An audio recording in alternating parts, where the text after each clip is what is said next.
Mais c'est que ça a un impact énorme, c'est-à-dire que, comme on dit au début, l'énergie, ça conditionne toute notre vie. Donc, il faut changer les sources d'énergie, changer la quantité disponible, comment. Et en fait, il s'avère que tout a changé. À chaque fois qu'on a fait rentrer quelque chose de nouveau dans la machine, ça a changé la manière dont les gens voyaient l'avenir, comment ils vivaient, ça a changé la structure même de la société. Par exemple, avec le pétrole est apparue la voiture. Et tout à coup, les gens ont pris la mobilité. Tout à coup, il n'était pas un problème d'habiter dans la banlieue pour pouvoir aller travailler en ville et aller passer ses vacances ailleurs. Donc ça a des impacts. Changer le système énergétique, ça va avoir des impacts sur absolument toutes les dimensions de la vie. Y compris d'ailleurs les dimensions environnementales. Puisque les sources d'énergie, le système énergétique a aussi des impacts, par exemple sur le climat, l'importance de passer à la décarbonisation. Donc si on nous dit qu'il va y avoir une transition énergétique, même si on fait que changer les énergies, c'est-à-dire on ne va même pas faire comme avant, on ne va pas en rajouter une, on va les remplacer, ça va être plus dur. Mais de toute façon, ça ne va pas être juste un petit changement qui va toucher le système énergétique, ça va forcément avoir un impact sur toutes les dimensions de la vie. De chacun, de tout le monde, même ceux qui ne sont pas concernés. Je veux dire que même ceux qui ne verront rien changer seront quand même affectés dans leur vie de tous les jours, dans ce qu'ils peuvent faire, dans ce qu'ils peuvent espérer.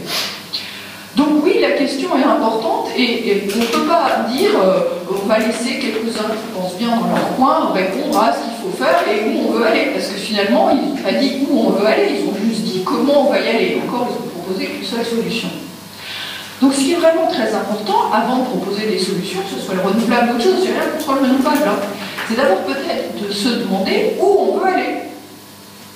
Et donc la question de fond qui doit être répondue par tout le monde, puisque tout le monde va être concerné, ça va être quelles sont les valeurs que vous avez, qu'est-ce que vous voulez pour l'avenir, en fait, quelle est votre vision. Donc, comme on est tous dans le même bateau, il va bien falloir qu'à un moment, on discute entre nous pour savoir sur quelle valeur on peut s'accorder et quelle vision d'avenir on veut avoir. Et donc, on est vraiment au cœur même de la question de la démocratie. C'est que si on n'est pas d'accord sur ce point-là, bah de toute façon, il y en a qui choisiront pour nous. Et visiblement, ils ont déjà commencé à choisir. Donc, il serait peut-être temps, effectivement, de d'abord se poser la question. Enfin, on pense que c'est dans ces termes-là, d'abord, qu'il faut la poser. D'abord, les valeurs et la vision qui sous-tendent le projet de transition énergétique. Après, on pourra réfléchir à comment on va faire. Mais d'abord, il faut savoir où on veut aller. Et donc, le gros du travail qu'on a fait ensemble, ça a été de travailler sur quelle vision on veut avoir. Alors là, je pense qu'il va falloir tout de suite dire les choses clairement. Nous ne sommes pas neutres. Enfin, moi, je ne considère pas que je suis neutre. Et je pense que personne ne peut être neutre. Enfin, un expert neutre, c'est pas possible. C'est pas parce que je suis scientifique que je suis neutre. Enfin, c'est absurde. Mais par contre, on a vraiment essayé d'être honnête. C'est-à-dire que on essaye de dire d'où on vient, enfin, quel est notre pédigré, ce qu'on veut.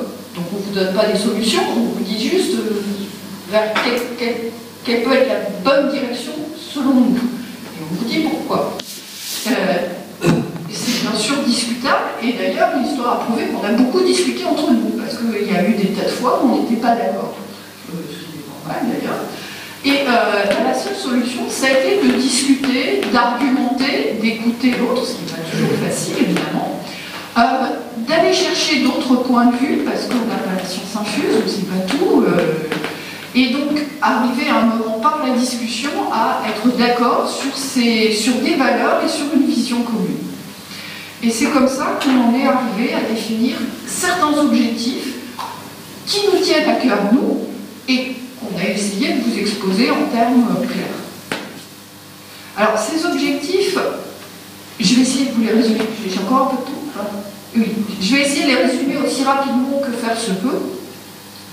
C'est d'abord des objectifs qui tournent autour de notre cadre de vie. C'est des problèmes de type écologique, de santé, mais aussi de bien-être. C'est bien d'avoir la santé, c'est bien d'avoir un bon environnement, mais il faut aussi être bien dans sa vie. Et entre autres, être bien dans sa vie, c'est être capable de faire ce que l'on veut faire, être capable aussi de se projeter dans l'avenir. C'est-à-dire avoir une certaine sécurité, une certaine stabilité pour pouvoir prévoir pour soi et pour ceux avec qui on vit. Et pour ça, c'est vraiment important aussi qu'une transition énergétique, outre les aspects écologiques, santé, etc., vise aussi à assurer que chacun ait les droits sociaux fondamentaux, c'est-à-dire pouvoir manger, pouvoir s'abriter, se chauffer, se déplacer, enfin vraiment les droits minimaux pour pouvoir vivre, au moins ça. C'est aussi sécuriser le présent, c'est-à-dire que quand on a besoin d'un service énergétique, qu'on puisse l'avoir, qu'il ne soit pas intermittent, c'est-à-dire un coup ça marche, un coup ça ne marche pas, ou déjà qu'il soit matériellement présent, sous la bonne forme, et qu'il ne soit pas trop cher non plus, parce qu'il peut être là, et puis simplement j'ai pas l'argent pour y aller. Donc c'est pas juste d'avoir la possibilité d'y avoir accès, c'est de avoir accès, vraiment, pour de vrai, quand on a besoin. L'autre point aussi, c'est de pouvoir prévoir pour l'avenir. C'est-à-dire se dire, si la population augmente, il va falloir préparer des quantités d'énergie adaptées à cette population qui croît, ou une population qui vieillit, ou des conditions environnementales qui changent. C'est-à-dire un changement climatique va avoir un impact sur les services dont on va avoir besoin. Donc c'est finalement que par la transition énergétique, on puisse avoir comme ça un levier pour un peu réduire la pauvreté, la précarité dans laquelle sont beaucoup de gens. Déjà dans notre pays, il y en a qui sont dans cette situation-là, pourtant on est des pays riches, objectivement. Je ne parle pas d'autres pays où là, c'est la situation est bien pire. Il y a un deuxième point qui nous paraît tout aussi important, c'est un peu de récupérer un peu de démocratie, un peu de souveraineté dans ce système énergétique qui actuellement qui a été privatisé et qui est entre les mains de certaines grandes entreprises qui d'ailleurs sont devenues totalement indépendantes des États. Je veux dire que pour moi elles sont étatiques. Hein. Elle est peut-être localisée, son siège social est peut-être pas la masse, qu'importe, mais de fait elles se moquent des règles internationales puisqu'elles peuvent jouer d'un pays à l'autre et si ça les arrange, elles peuvent changer. Donc elles sont devenues une puissance sur laquelle les États finalement perdent un peu la main.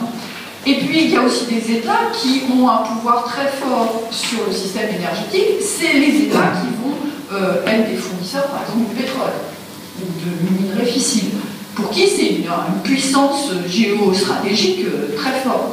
Donc on est bien dans un système de lutte de pouvoir, et pour l'instant dans cette lutte de pouvoir, il y a qui comme acteur?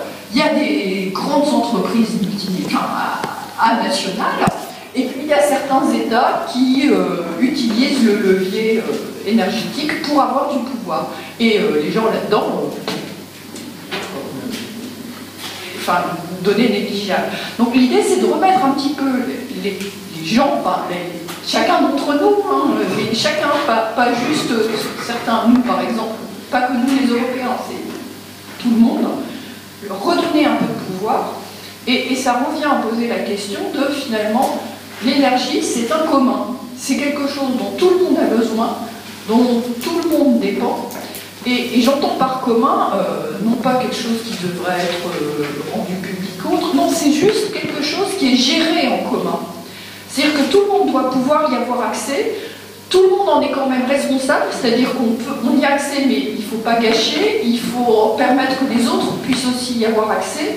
Il faut faire que ça se soit préservé, que ce soit durable. C'est en ce sens-là que j'entends que ce soit commun. À la rigueur, je me moque de savoir si c'est géré par le privé ou le public. Ce qui est important, c'est que ça reste dans le domaine du commun. Donc redonner une certaine dimension réellement démocratique à l'énergie. Si ceci est fait, mais ça va permettre de réduire un certain nombre de tensions géopolitiques très fortes qu'on est en train de vivre actuellement, qui ont d'ailleurs des effets au niveau de guerre, on a eu de tristes exemples, mais qui se jouent aussi au niveau économique ou financier, parce que j'entends par guerre toute action délétère pour autrui. Et puis ça va aussi nous donner une marge de manœuvre. D'une certaine manière, si on reprend la main sur les sources d'énergie, et en particulier renouvelables, qu'on va pouvoir produire plus près de chez nous, on va pouvoir aussi s'affranchir des dealers de pétrole ou des dealers de matières fissiles. Et donc tout cet argent et tout ce pouvoir qu'on va récupérer, c'est autant qu'on va pouvoir mettre pour faire autre chose.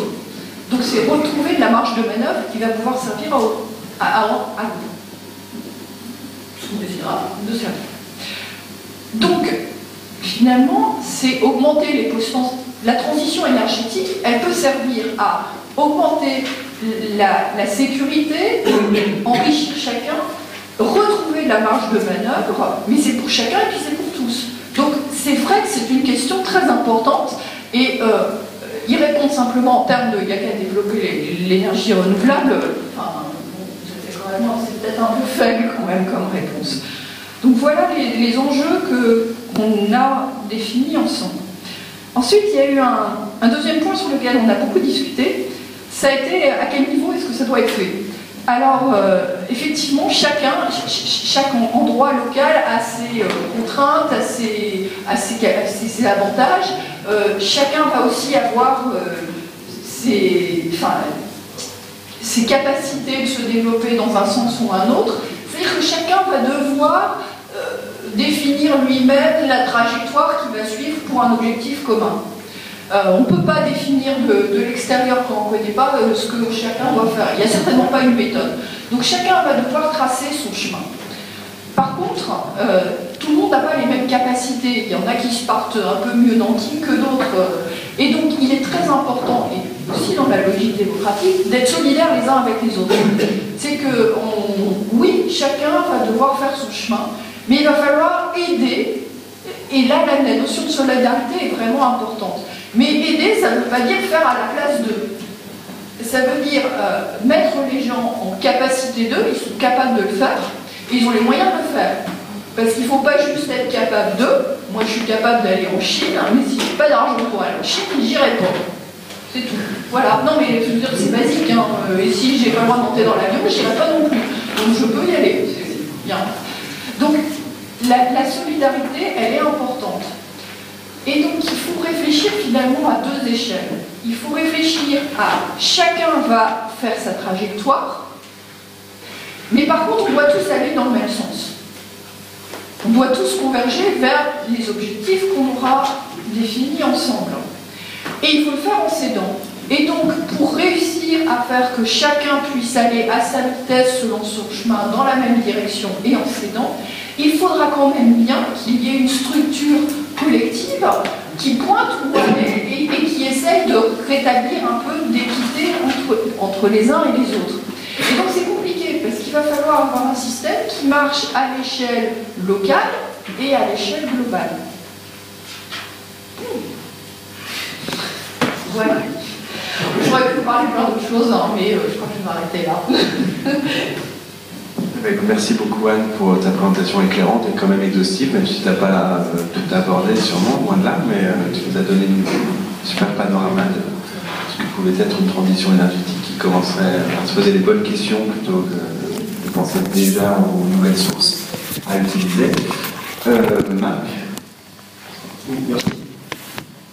Tout d'abord, j'ai approfondi un peu la description qui a été faite des deux personnages à moi. Tout d'abord, on s'est rencontrés dans un groupe de recherche sur l'île 1 dont le thème c'était la transition énergétique. Donc c'est là où il y a eu tous les débats dont Frédéric a parlé.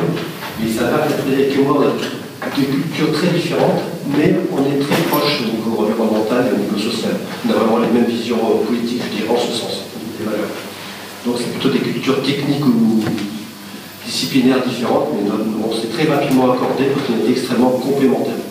Alors il y a d'autres collègues avec qui c'était un peu plus compliqué parce qu'on avait des points de vue philosophiques ou des valeurs un peu différentes entre chercheurs.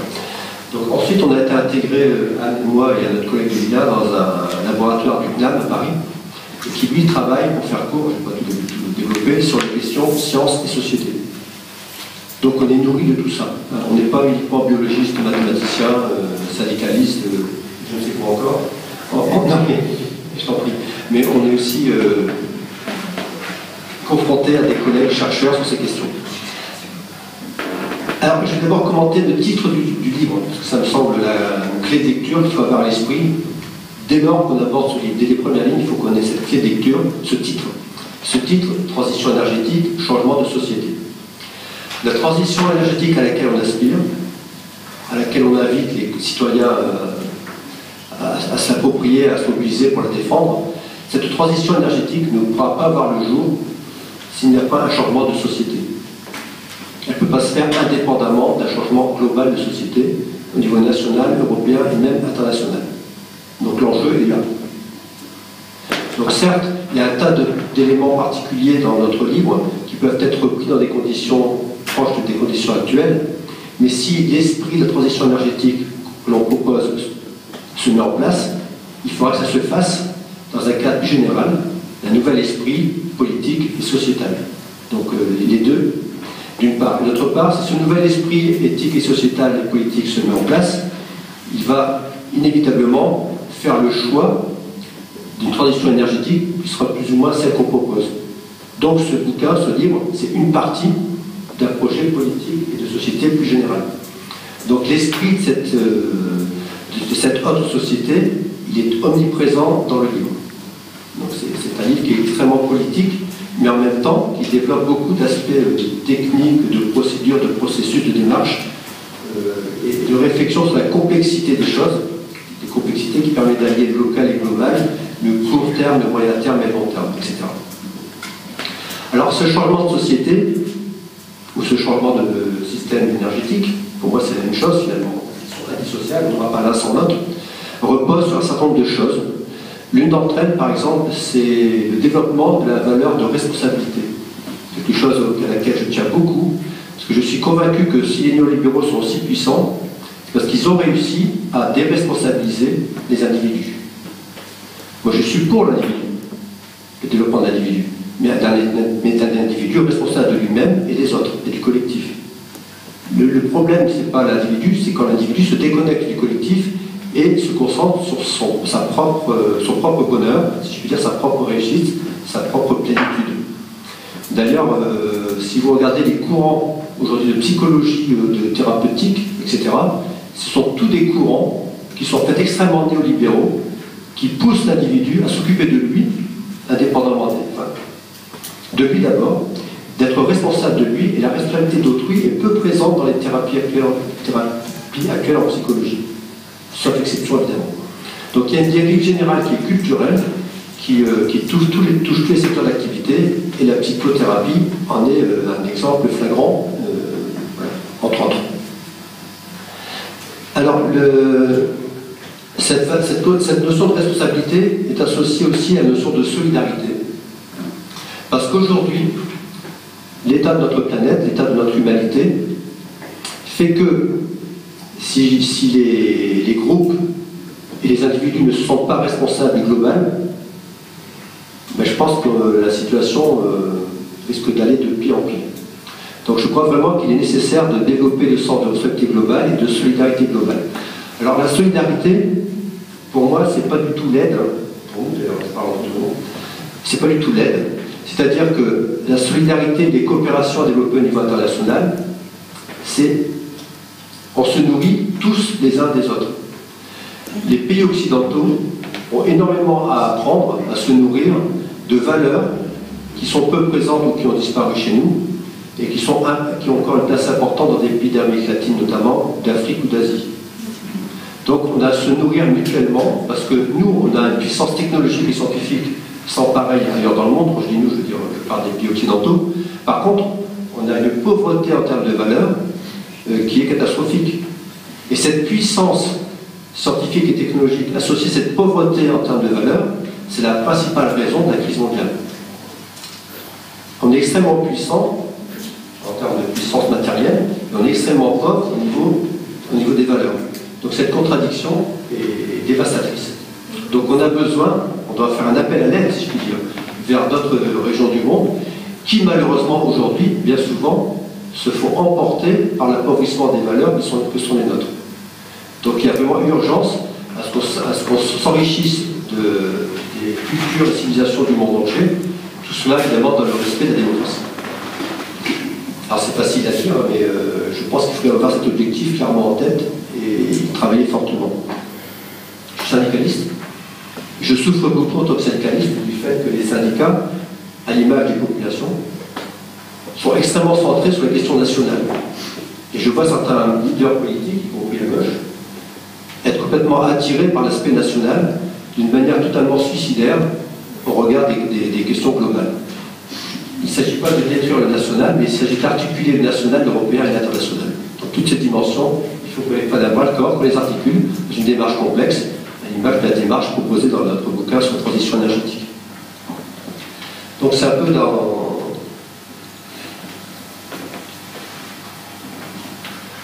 ce cadre-là, me semble-t-il qu'il faut aborder la lecture d'un livre tel que celui-là.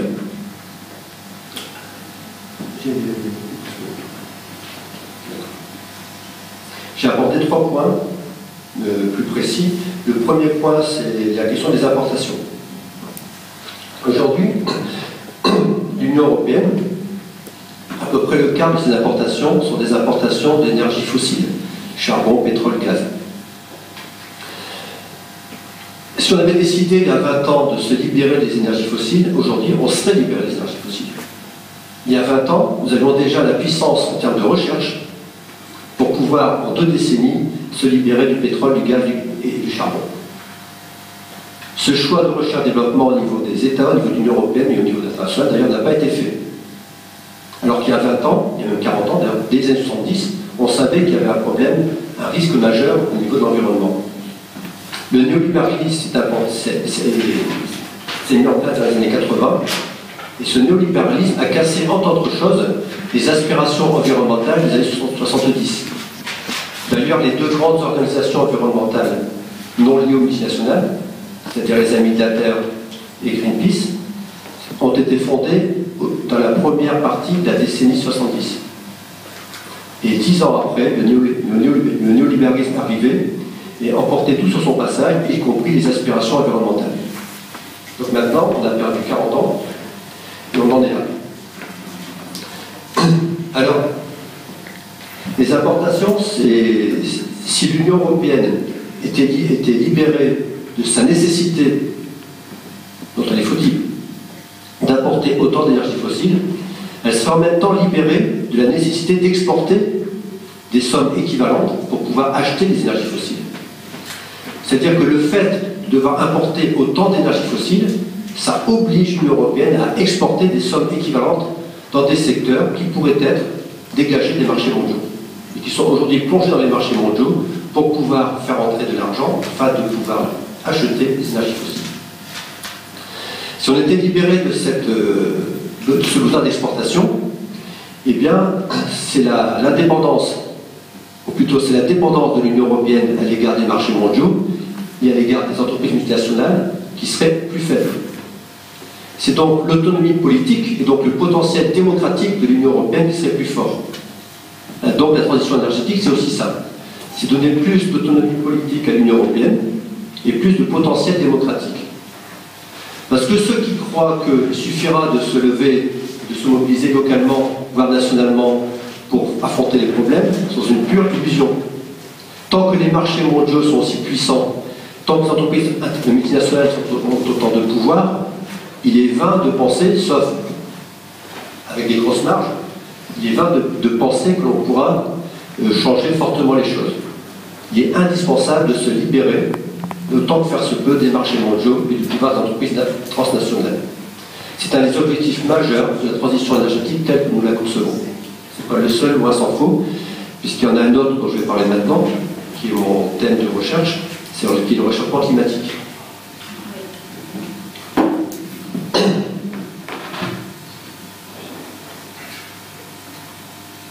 Le réchauffement climatique, il ne faut pas le voir comme étant uniquement le réchauffement climatique.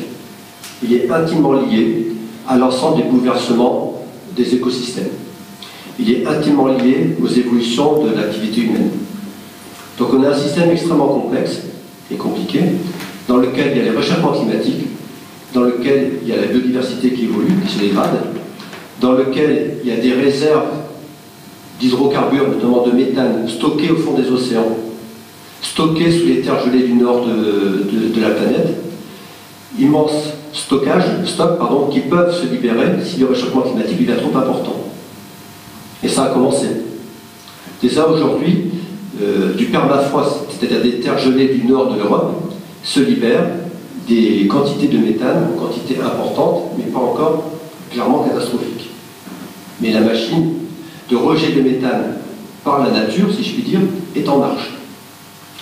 C'est-à-dire que ce réchauffement climatique s'articule à un tas de choses, y compris, il est aggravé par le bouleversement de la nature, le bouleversement des écosystèmes, mais il vient aussi accélérer le bouleversement des écosystèmes. Donc tout ça, c'est une machine extrêmement complexe qui est, à ce stade des connaissances scientifiques, peu connue. C'est-à-dire qu'on est aujourd'hui totalement incapable de construire des scénarios sur 50 ans et qui plus est sur 100 ans de ce que sera le réchauffement climatique. Et pourtant, diriez-vous, à la radio, à la télé, dans les journaux les plus sérieux, y compris dans la bouche de camarades ou de militants écologistes ou syndicalistes extrêmement sérieux et compétents, nous entendons parler des scénarios du GIEC. Ces scénarios du GIEC, malheureusement, ne sont pas fondés sur une base scientifique solide. Il y a toute une partie de la réalité qui n'est pas prise en compte dans la construction de ces scénarios pour la simple raison que la science ne permet pas aujourd'hui de prendre en compte cette partie du réel. Or, c'est cette partie du réel-là qui est la plus dangereuse.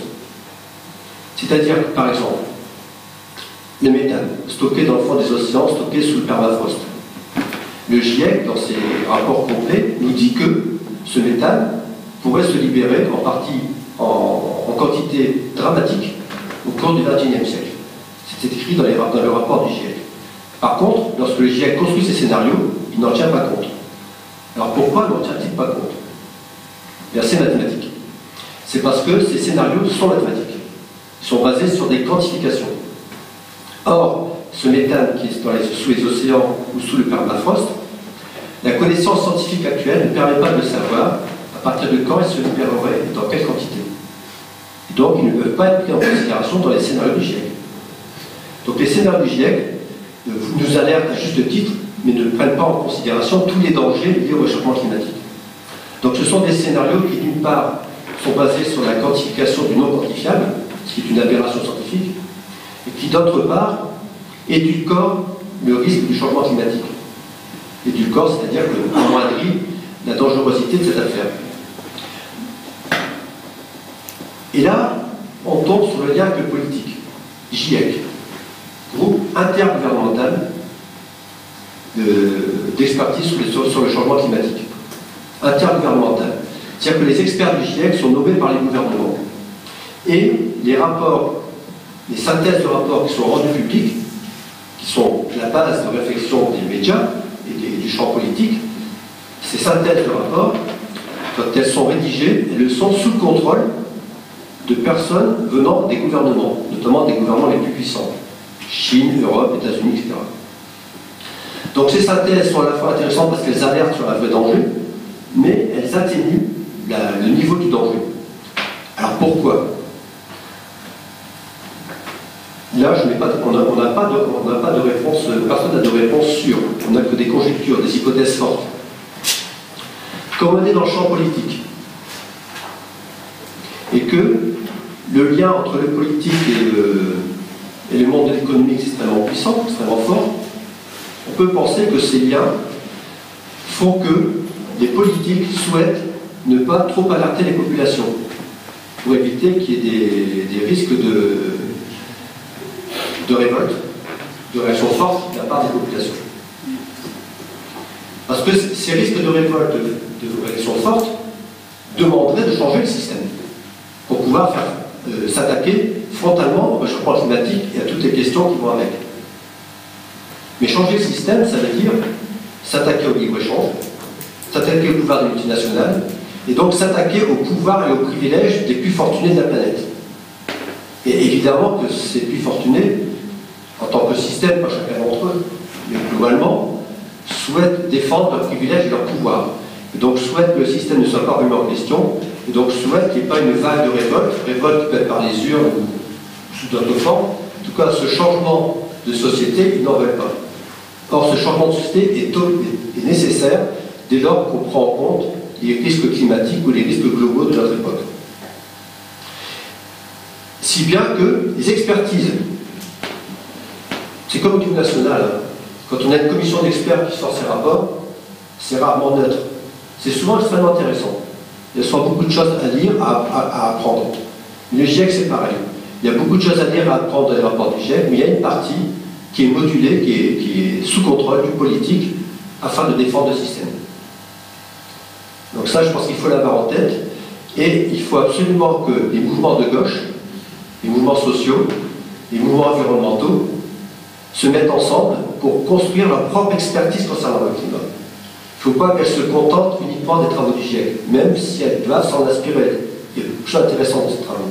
Mais il faut qu'elles aillent au-delà, qu'elles construisent leur propre expertise au niveau international. Et c'est vrai pour toutes les questions. Un contre-pouvoir, s'il n'a pas sa propre expertise, il est en partie aveugle, manipulable, manipulé, et donc en partie impuissant. Donc ça, c'est un enjeu démocratique majeur. Je peux m'arrêter. On va parler de la recherche, mais... Donc, alors, de façon très synthétique sur la recherche, puisque je représente habituellement un syndicat de chercheurs, très rapidement, la recherche au niveau international, mon syndicat, le SNASUP et la SNCS ont fait un travail synthétique au niveau mondial, en interrogeant des gens partout dans le monde, il y a ça 1 an et demi. La recherche au niveau mondial est sous l'emprise, enfin de plus en plus, sous l'emprise du marché et du pouvoir des grandes entreprises. Là, je parle de la recherche publique. La recherche privée, ça va de soi. Là, je parle de la recherche publique. Et on peut considérer que la recherche aujourd'hui est en train d'entrer dans une phase de dépendance et de perte de liberté qui marque un profond recul par rapport à ce qu'elle a pu être durant le XXe siècle, voire durant le XIXe siècle. La recherche a toujours été soumise à des pressions politiques et économiques de tout temps. Mais là, ça prend une forme inédite. Inédite par la forme, inédite par la puissance. Si bien que la recherche, dont on a tant besoin pour enclencher une transition démocratique que je dirais pleinement positive, ou progressiste, ou de gauche, comme vous voulez, idem, toutes les grandes questions que l'on rencontre aujourd'hui, environnementales, mais aussi sociales, mais aussi géopolitiques, mais aussi économiques, etc., nécessitent des travaux de recherche spécifiques. Ces travaux de recherche ont peu lieu, trop peu lieu en tout cas. Quand ils ont lieu, c'est de façon extrêmement dispersée, car ils sont mis en concurrence les uns avec les autres, non pas dans un esprit de coopération. Et enfin, ils sont parfois dénaturés, voire dévoyés, détournés de leur bonne nature. Ce dont je parle là, c'est une question qui est d'une extrême gravité. C'est-à-dire que la capacité de l'humain, de l'humanité, à construire ses savoirs et ses techniques, et ses procédures, etc., afin de faire face aux défis de notre temps, eh bien, la construction de ce savoir, de ces techniques et de ces moyens est entravée en raison de l'emprise des marchés et des entreprises multinationales sur la recherche. Donc si j'avais... Voilà, après je peux développer, c'est développé en partie dans ce livre-là, et c'est aussi développé de façon un peu plus complète dans l'édition 2015 du livre de Transform, dont j'ai eu la chance de rédiger un article portant uniquement sur la recherche. Voilà, merci. Merci beaucoup Marc, et je profite de ce moment-là pour dire que ce livre auquel tu fais référence, donc l'édition 2015, est disponible gratuitement sur le site internet de Transform. Donc voilà, vous n'avez qu'à cliquer sur Marc Delepoux, vous trouverez sa contribution. Maintenant, je vais donner la parole à Hervé Bramy, qui est sûrement bien plus que le responsable du pôle écologie du PCF. Tu vas te présenter. Merci. Merci. D'abord, je voudrais remercier Espace Mars de m'avoir convié à cette rencontre, parce que pour nous, pour moi, mais pour les membres du Parti communiste, la rencontre entre ceux qu'ils sont comme militants, comme acteurs, et cette association Place Mars au cœur de la réflexion est évidemment déterminante. Alors je voudrais dire d'emblée, d'où je parle, effectivement, je ne suis pas seulement responsable du pôle écologie du PCF, et membre de la direction nationale du parti. Je suis aussi un élu, j'ai eu des responsabilités importantes en Seine-Saint-Denis, au conseil départemental aujourd'hui, anciennement conseiller général. Je suis toujours élu conseiller municipal, aujourd'hui dans une ville de droite, dans l'opposition. Mais vous imaginez bien qu'en tant qu'élu, ces enjeux, la transition énergétique, les enjeux de l'énergie et des luttes qu'elle suppose, ou des propositions d'actes de gestion pour avancer, ont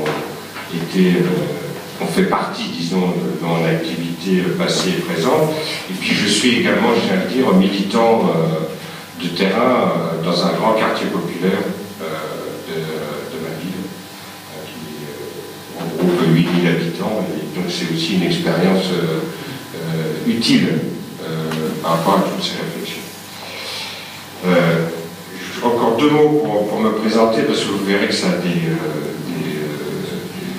des conséquences sur ce que je vais dire de ma lecture du livre.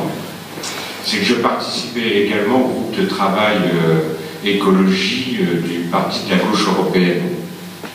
Donc c'est aussi un lieu de rencontre, de débat, de confrontation, de désaccords aussi, hein, comme vous les avez rencontrés, évidemment, mais je vous dirai pourquoi je mentionne cet aspect-là. Et puis enfin, dire que, je tiens à le dire ici, pour le Parti communiste, la question du climat et de l'énergie, qui ne se résume pas pour nous simplement à l'électricité, j'en dirai un petit mot, est un sujet, j'allais dire, structurant de notre projet politique, quel que soit le débat ensuite que les communistes peuvent avoir sur la nature du mix énergétique, hein, qui n'est pas vraiment abordé dans votre livre, vous l'avez rappelé, ce qui m'a un petit peu frustré, mais bon, je peux l'entendre, je dirais quelques mots sur cet aspect, mais pour dire simplement qu'avec Pierre Laurent, nous étions à Copenhague en 1999, donc nous nous étions engagés avec une délégation du parti et du Parti de la gauche européenne, et que depuis Copenhague, nous n'avons pas cessé de prendre cette question comme déterminante de l'avenir de l'humanité et de la planète. Voilà. Alors pourquoi ce livre m'a intéressé? Quelles sont les raisons? Voilà, je vais rentrer un petit peu plus maintenant dans le sujet. D'abord,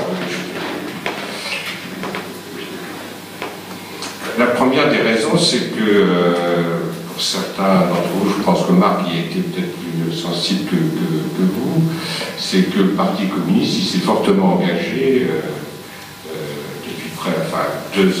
depuis 2 ans avant l'accord de Paris, dans une campagne de mobilisation citoyenne, politique et internationale, parce que nous considérons effectivement que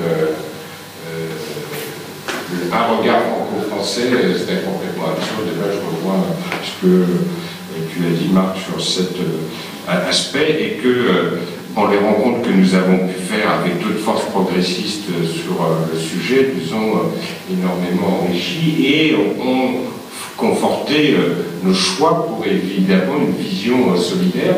Je suis d'accord aussi pour dire que la solidarité, c'est bien. Enfin, être solidaire, c'est bien plus que de la solidarité. Hein. On ne fait pas œuvre caritative, c'est comment on peut envisager une vision du développement humain durable. C'est le terme que nous retenons. J'ai vu la polémique qui était entretenue sur les mots développement durable dans l'ouvrage. Nous le partageons totalement. C'est pour ça que nous parlons, nous, du développement humain durable. Nous mettons au cœur l'humain, l'humanité, au cœur de ce développement.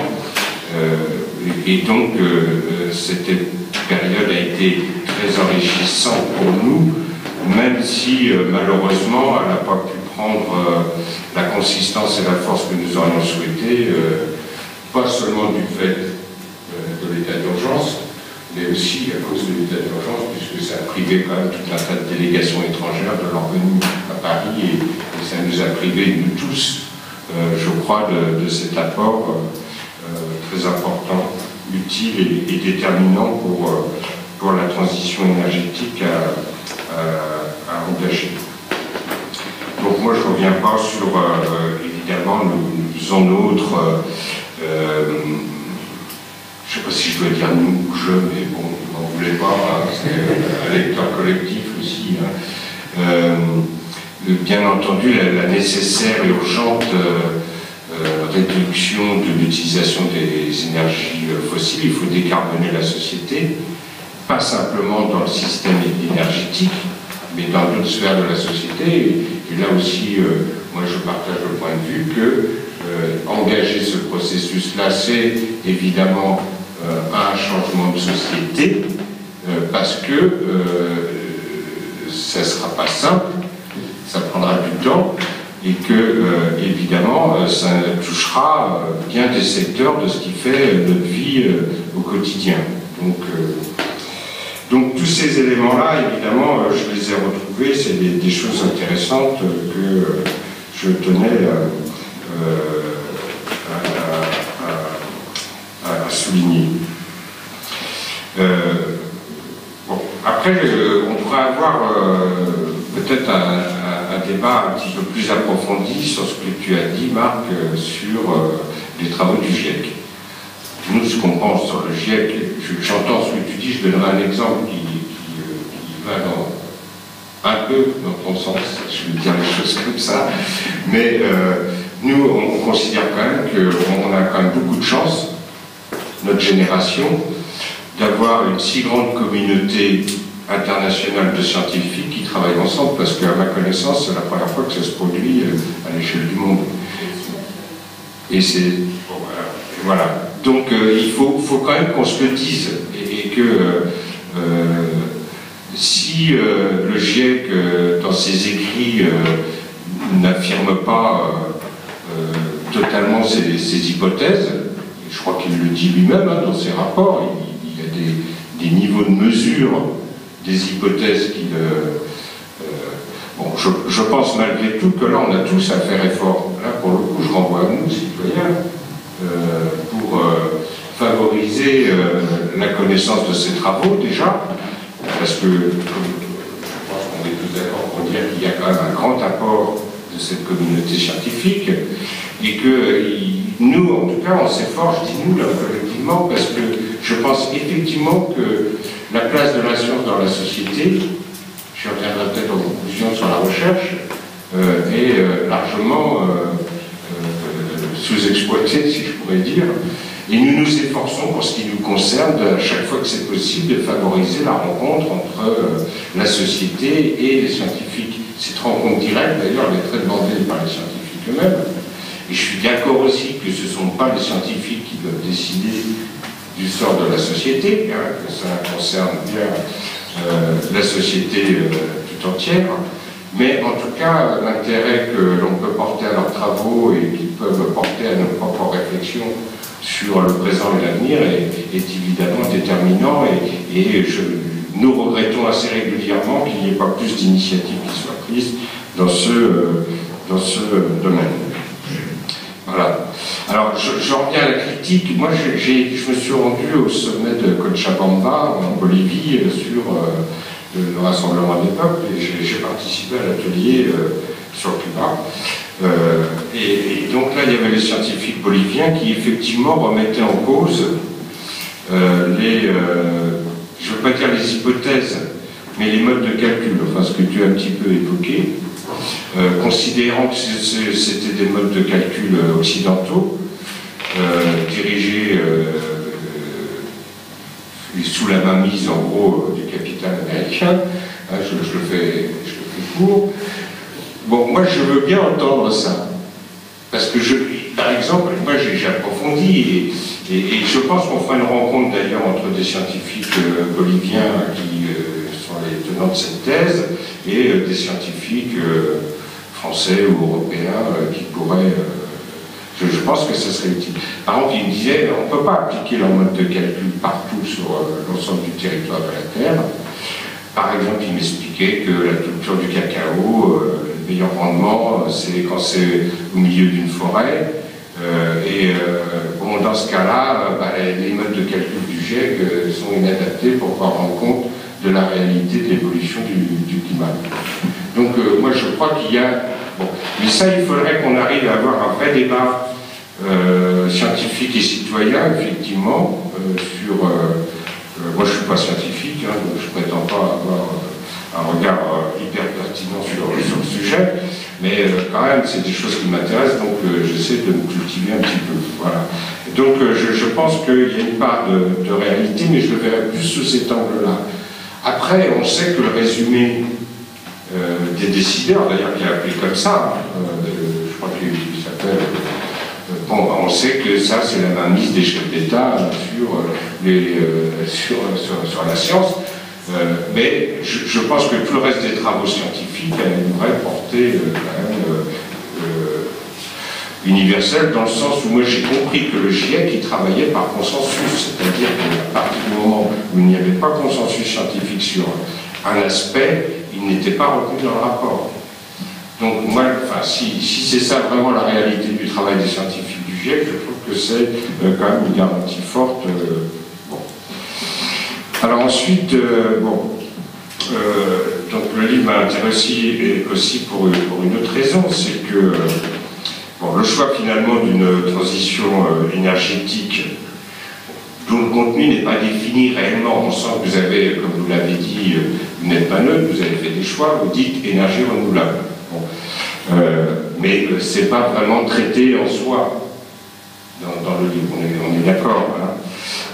Bon, c'est vrai que moi ça m'a un peu frustré, parce que finalement on parle de quelque chose qu'on sait qui est un petit peu au cœur central de votre démarche de transition énergétique démocratique, sans qu'on puisse véritablement débattre finalement de ce choix unique pour la réponse à l'ensemble des besoins individuels, collectifs et de la société, je rajoute. Bon, pourquoi ça m'intéresse finalement quand même qu'on parle de cela, c'est-à-dire d'une transition énergétique démocratique dédiée aux énergies renouvelables, c'est parce qu'il y a un débat dans la société sur comment on s'en sort. Puisque tout le monde, enfin, je veux dire tout le monde, c'est pas tout à fait vrai, parce que en fait, on sait que les énergies renouvelables ont un gros problème, c'est qu'elles sont aussi intermittentes et qu'il faut les compenser pour satisfaire malgré tout les besoins que je différencie bien là de la demande, hein, en termes marxiens. Donc, cet inconvénient-là, on sait qu'il pose le problème de sa compensation et qu'aujourd'hui, on ne sait pas faire autrement au-delà de l'hydraulique, qui est relativement limitée, par l'utilisation malgré tout d'énergies fossiles, notamment le pétrole et le gaz, qui sont les moyens les plus souples de pouvoir répondre immédiatement à une baisse de charge liée à l'intermittence. Bon, c'est dommage que ça, on n'ait pas l'occasion, alors je ne sais pas si on aura l'occasion d'en débattre ce soir, mais finalement, je le dis parce que je trouve vraiment que le livre, de ce point de vue-là, il est frustrant. Frustrant parce qu'on n'aborde pas ces aspects-là qui sont pourtant des éléments assez déterminants de la transition énergétique. Et bon, et pourquoi ça m'intéresse malgré tout le débat des énergies renouvelables? Parce que moi, franchement, je vous donne mon opinion là, individuelle, c'est que je doute vraiment qu'on puisse répondre à l'ensemble des besoins individuels, collectifs et de la société. Je reviendrai un petit peu sur un aspect là-dessus, simplement et uniquement avec les énergies renouvelables, au-delà je prends l'ensemble des énergies renouvelables, je ne m'arrête pas là au solaire, au photovoltaïque, j'y mets évidemment la biomasse, j'y mets la géothermie, les concessions hydrauliques, etc. Mais même avec tout ça, enfin pour moi, j'ai jamais trouvé encore quelque part un endroit où on me dit mais si, regarde, ça fonctionne. Bon, si, on va me dire, il y a l'association Mégawatt, mais comme on parle aussi de changement de société, j'avoue que le changement de société qu'il me propose, moi, on parle de de transition désirée et désirable, là, ce qu'on me propose au travers de cette théorie-là me convient absolument pas. Je la trouve plutôt le projet d'une société assez coercitive, finalement. On pourra y revenir si vous le souhaitez. Donc ça, c'est une question. Et donc, j'ai relevé le pari avec mes petits camarades du groupe de travail européen, qu'on travaille vraiment le sujet. Sans a priori, sans dogmatisme, on prend le sujet et on se dit, allez, on le bosse. Parce que je trouve que c'est un sujet qu'on survole tout le temps et qu'on ne traite pas vraiment. Et donc, il faut... donc moi, je dis, allez, cette fois-ci, depuis le temps qu'on en parle, bon, c'est vrai que parmi les camarades de ce groupe de travail, les communistes, on est un petit peu isolés, mais on n'est pas les seuls, hein, puisqu'on défend un mix énergétique que vous connaissez bien. Et donc, ça suscite quelques débats et les enjeux. Je ne sais pas combien de temps j'ai encore. 5 minutes.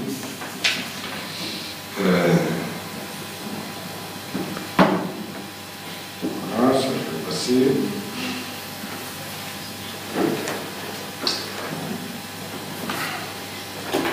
Alors, après, autre aspect de l'ouvrage, moi je me retrouve bien dans les fondements et les nécessités de la conception mondiale de la transition énergétique. Bon, je ne redéveloppe pas, mais évidemment pour nous c'est impensable. Pourquoi pour moi c'est impensable qu'on ne pense pas non quand on pense transition énergétique liée au climat? C'est parce que les émissions de gaz à effet de serre n'ont pas de frontières et qu'on se sent effectivement responsable là, vraiment de ce que nous produisons, même si à l'échelle de l'Europe et peut-être plus encore de la France, on pourrait regarder réellement son bilan en la matière, qui n'est pas le même que dans d'autres pays. Les États-Unis, ils ont réglé leur problème de transition énergétique. Ils produisent à fond gaz et pétrole de schiste qu'ils exportent maintenant. Bon, c'est un peu moins rentable aujourd'hui parce que le prix du pétrole a tellement baissé qu'ils sont un petit peu embêtés, mais ils ont quand même trouvé une solution à leur problème. Bon, c'est pas satisfaisant, c'est bien. Je pense qu'on est tous d'accord pour dire que puisqu'on dit qu'il faut réduire, on ne va pas aller rechercher dans le sous-sol puiser des nouvelles ressources carbonées. Et je crois que l'enjeu de la transition énergétique à l'échelle mondiale, là j'avoue que je ne suis pas évidemment complètement convaincu par la méthode proposée, parce que je me dis que, bien sûr, du local au global, on peut tous en parler, mais comment essaimer beaucoup de local pour faire vraiment un global efficace et sérieux? Là, je serais preneur d'un échange sur la méthode, évidemment. Bon, moi, il y a des choses... je trouve que, bon, c'est normal, je pense que... Je vous dirais si je n'ai pas bien lu, je pense que c'est un ouvrage qui s'inscrit aussi dans la recherche. Enfin, c'est une recherche, cet ouvrage. Moi, enfin, quand vous dites, je ne vais pas noter la page, il n'est pas possible de fixer ni les moyens, ni la méthode, ni la trajectoire de l'ensemble de la transition énergétique. Celle-ci est un projet en cours, perpétuellement à réévaluer et à repenser. Moi, je suis assez d'accord. Donc, c'est pour ça que je ne trouve pas que ça m'interroge qu'on se limite aux seules énergies renouvelables dans ce cas-là, puisqu'il faut qu'on regarde. En plus, il y a des recherches qui peuvent peut-être produire des nouvelles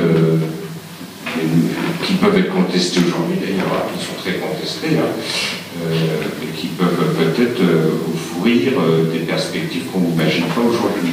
Donc oui, je pense qu'il c'est quelque chose qui est en mouvement, et donc d'autant plus difficile à bien maîtriser dans des collectifs locaux. Moi, je n'oppose pas, j'ai bien lu vos comptes rendus trop courts, je trouve, d'expériences locales dans une île, et puis dans un village italien, si ma mémoire est bonne. Moi, je serais preneur d'avoir, vraiment à titre personnel,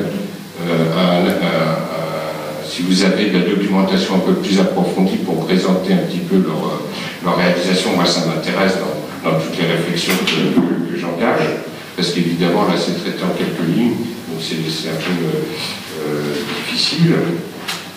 Mais je m'interrogeais, comment fait-on, à l'échelle d'une ville plus peuplée, comment fait-on pour, je vais dire, je finirai peut-être par ça, parler un petit peu d'industrie, parce qu'on dit à juste raison dans le livre que notre bilan carbone il est effectivement aussi réalisé par l'exportation de la fabrication de ce qu'on réimporte, ça je suis entièrement d'accord avec ça. Néanmoins, en matière d'énergie renouvelable ou d'autres énergies, la question industrielle d'une industrie de proximité qui évite d'importer des panneaux solaires ou d'autres choses liées à cela est quand même une question, à mon avis, qui est posée, qui n'est pas non plus abordée. Donc moi, pourquoi j'aborde ça? Parce que je me dis, quand c'est grand, quand c'est plus grand,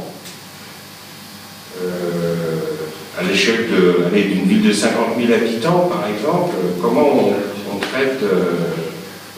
peut traiter le sujet? Moi, je crois que quand même les instances, les institutions, elles ont un rôle à jouer. Évidemment, il vaut mieux qu'elles soient le plus progressistes possible et le plus démocratique possible. Ça, on est d'accord, c'est un postulat de base ici. On ne va pas y revenir, qu'elles peuvent jouer un rôle. Je pense aussi que des services publics, parce qu'on dit tout est privatisé. Bon, en France, on arrive encore à maintenir une grande entreprise publique industrielle d'énergie qui est détenue par des fonds publics, certes, qu'on cherche à grignoter de plus en plus, donc c'est pour ça qu'on s'y oppose. Mais la place du service public, je trouve, pour moi, est aussi un sujet d'alternative, bien sûr, à la capitalisation du secteur de l'énergie. Bon, voilà, peut-être que j'avais d'autres choses à dire, mais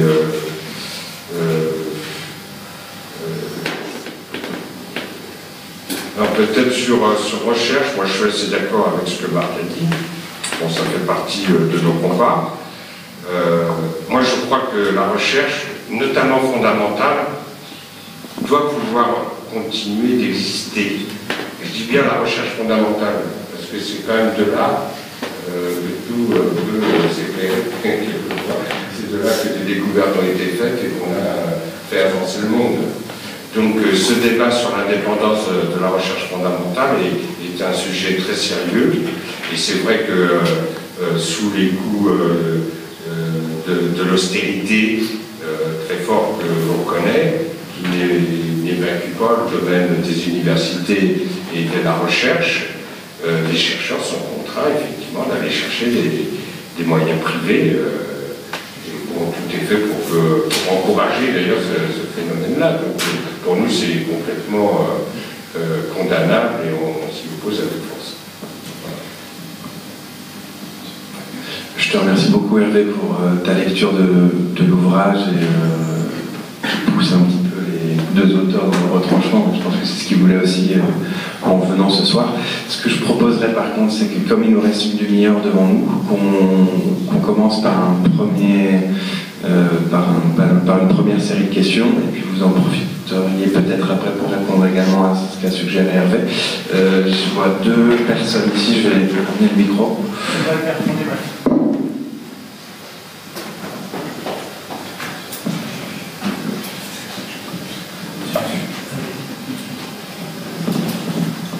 Oui, il y a effectivement, on a parlé du charbon. Or, il est vrai qu'en Chine, l'université à l'exposition universelle, les Chinois ont démontré que le CO2 dégagé par le charbon, ils pouvaient le traiter. Et cela se faisait également en Allemagne. Alors, ils ne l'ont pas fait partout, mais ils le font, et c'est très positif. Et parallèlement, la France, sur le plan national, possède 450 ans de charbon.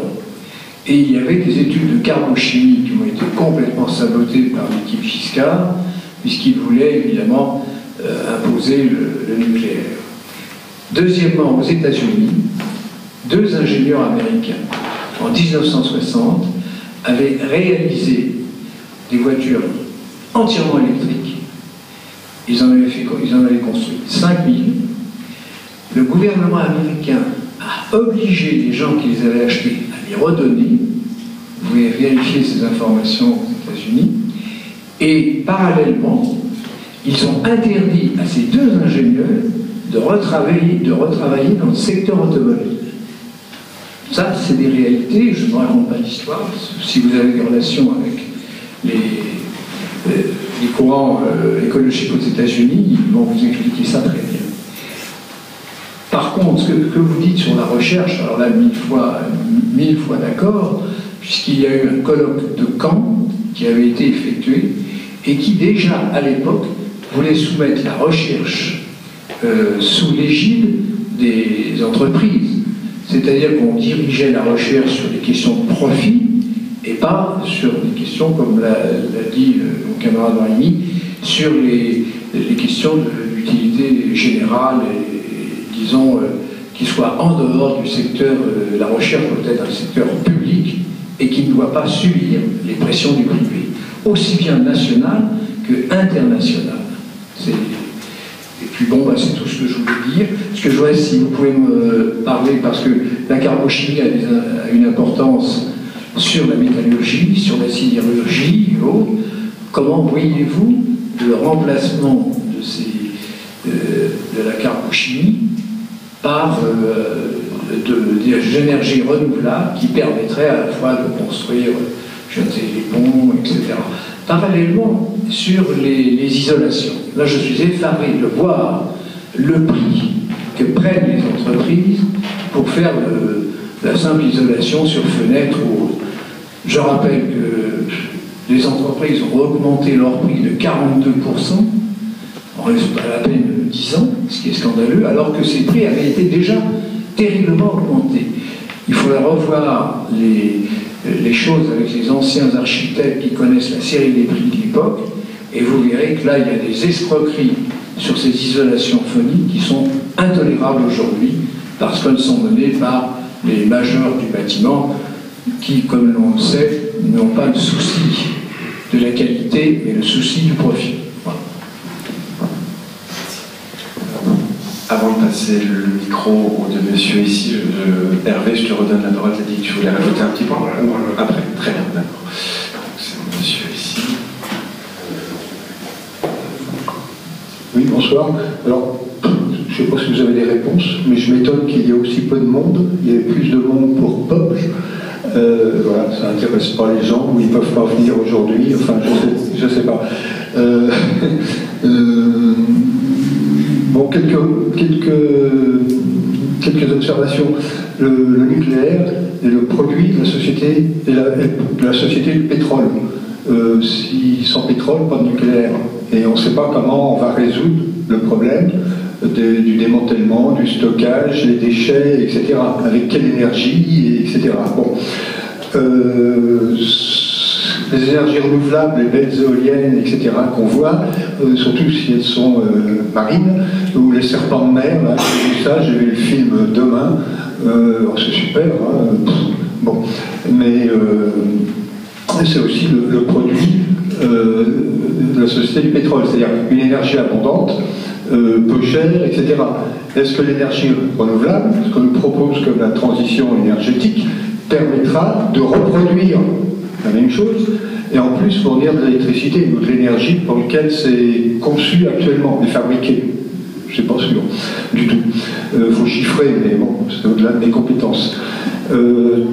Dans un mail 350.org, qui sont assez euphoriques, l'association, les énergies renouvelables, je ne sais plus quelle année, là, récemment, 2015, 2014, enfin bon, ont couvert 90% du surplus de l'électricité consommée, quoi, ou des besoins supplémentaires. C'est-à-dire 90% de l'augmentation de la consommation d'électricité.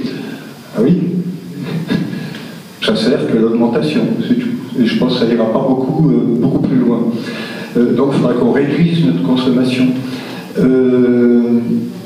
Alors, on parle de l'énergie, mais je m'étonne toujours d'isoler l'énergie à la question des métaux et des ressources en métaux.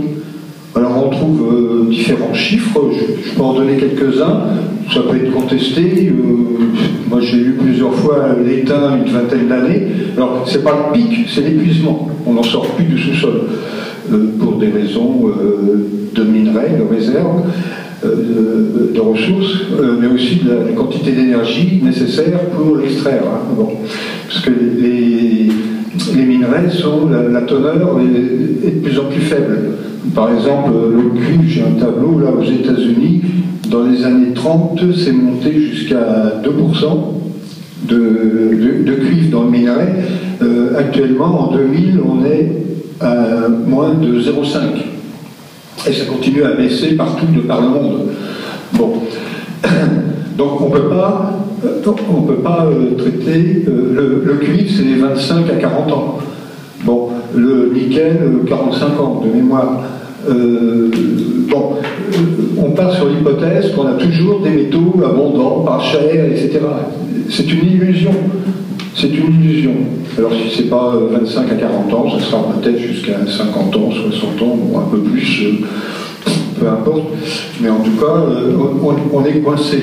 Et il faudrait peut-être penser globalement et non pas isoler l'énergie, etc. Bon, ben voilà. Et puis alors, on va trouver autre chose, la recherche, oui, mais bon, tous les éléments de la table de Mendeleïev sont sollicités actuellement. Il n'y a pas d'autre possibilité. Ou créer, quoique c'est Marshall qui avait dit l'homme ne crée ni matière ni énergie. Un économiste qui a dit une bonne parole, c'est pas fréquent, ça mérite d'être souligné. Bon, alors voilà, des transmutations peut-être, mais ça sera dérisoire, c'est pas ça qui va répondre aux besoins de l'humanité. Donc on va vers un déclin, sinon un effondrement de la société industrielle. Il faut peut-être se mettre ça dans la tête et changer un peu nos modes de pensée. Maintenant, si vous croyez au miracle et que vous avez des miracles à me proposer, je suis preneur. Merci. Non, le monsieur là. Et on va prendre une dernière question maintenant, après un premier cycle de réponses, puis on...